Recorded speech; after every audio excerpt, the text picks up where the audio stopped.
Hi everyone, Carol is here to share what I have picked up from lesson 13.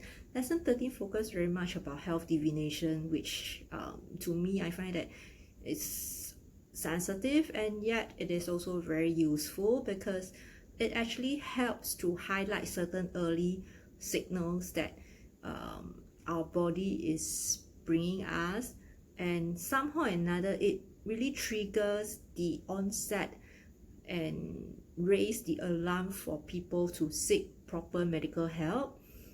So sensitive because sometimes you may even from the chart to see life and death, and the difficult part is about how to we put across the news of death to the person who asks such questions.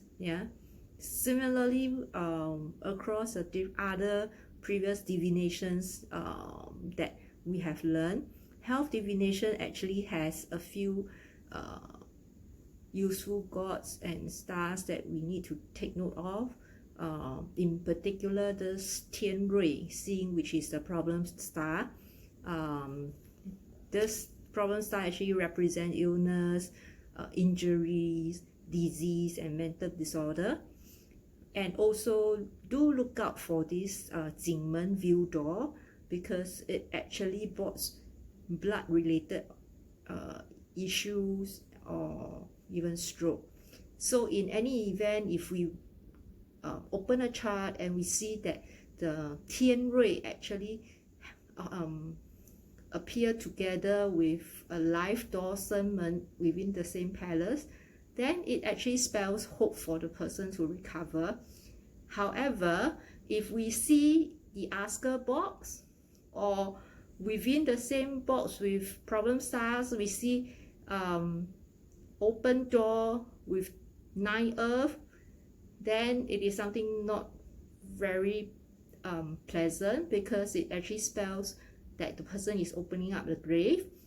Or if we see open door, then it actually tells a signal that there is a possibility of having surgery. I think when we do health divination, one combination that we do not wish to see is actually the death door with problem star, because it is a very, very, very bad combination, and it tells that there is very low chance to survive. And similarly, we also want to look out for ninth heaven because that spells death, because it's about going to heaven.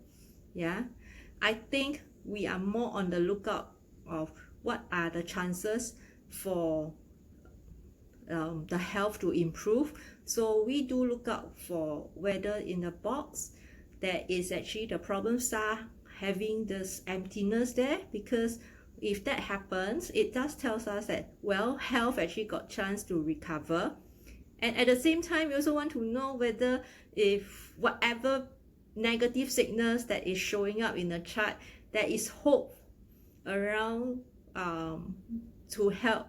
So do look out for doctors represented by E as the TCM, the Chinese medicine, or look out for Tian Xing doctor star that represent Western doctor.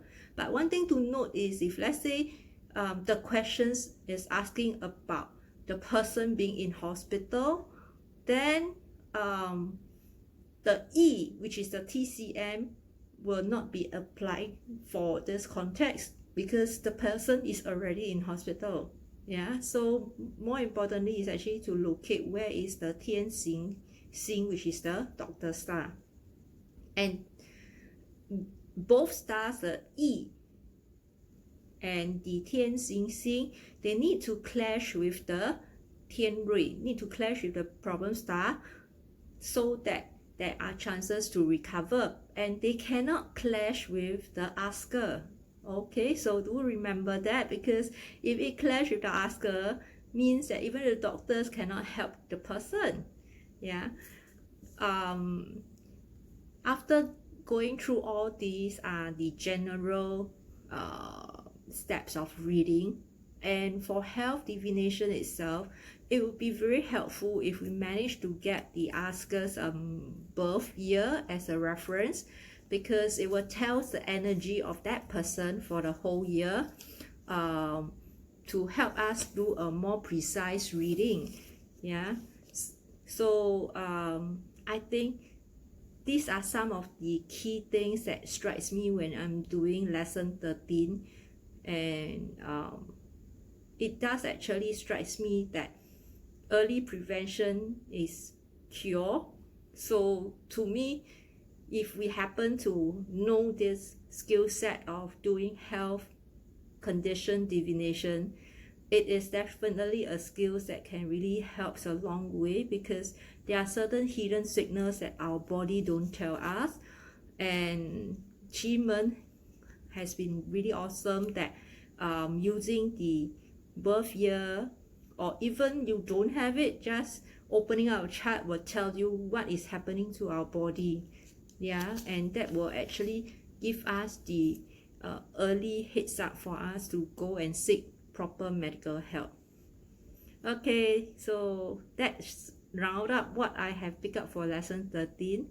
I shall share more for lesson 14. See ya.